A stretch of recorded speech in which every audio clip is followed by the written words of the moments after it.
LPG গ্যাসের মূল্য বৃদ্ধিতে ভোগান্তিতে পড়েছেন পাবনার গ্রাহকরা। বিক্রি কমে যাওয়ায় দুশ্চিন্তায় বিক্রেতারাও। শহরের শহীদ চত্বর থেকে বিস্তারিত জানিয়েছেন সহকর্মী রিজভী জয়। হঠাৎ করেই বেড়ে গেছে এলপি গ্যাসের দাম এবং গতকালকে যে ৭০ টাকা সরকারি হারে বৃদ্ধি হয়েছে সেটার পাশাপাশি কোম্পানি যে আরো ২০ টাকা বেঁধে দিয়েছে। এই সব মিলে ১৫২৮ টাকার যে এলপি গ্যাসের ১২ কেজি সিলিন্ডার সেটি কিন্তু এখন ১৫৯৮ টাকায় বিক্রি হচ্ছে। এই নিয়ে কিন্তু শুধুমাত্র গ্রাহক নয়, এখানে যারা বিক্রেতা রয়েছেন খুচরা পর্যায়ে তারাও কিন্তু নানান ধরনের ভোগান্তির শিকার হচ্ছেন এবং মাঝে মাঝে এই ধরনের দামের কম বেশের কারণে এই অসুবিধাগুলো হচ্ছে বলে আমরা জানতে পেরেছি।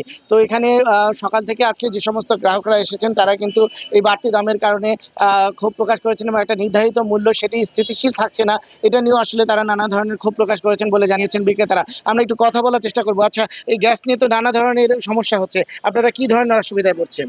সরকার যে রেট দিছে ওই রেটে আমরা বিক্রি করতেছি, কিন্তু এর মাঝে কোম্পানি মাঝে মাঝে বাড়তি করে, দেখা যাচ্ছে 15 তারিখ 20 তারিখে 20-30 টাকা বাড়তি করে। এই রেটটা আমাদের বেচতে কষ্ট হয়। আর এখন দাম বাড়ছে, এখন কাস্টমার এমনি তো কম। জি, জি, জি।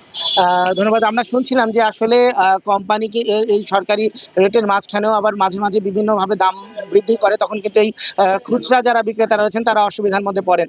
এর পাশাপাশি তারা বলছেন যে এই বাড়তি দামের কারণে এখন এলপি গ্যাসের ব্যবহারকারীও কমে যাচ্ছে, এই কারণে তাদের ব্যবসায় কিছুটা লোকসান হচ্ছে। এই ছিল আমার কাছে পাবনায় এলপি গ্যাসের দাম বৃদ্ধির পরিস্থিতির সর্বশেষ খবর।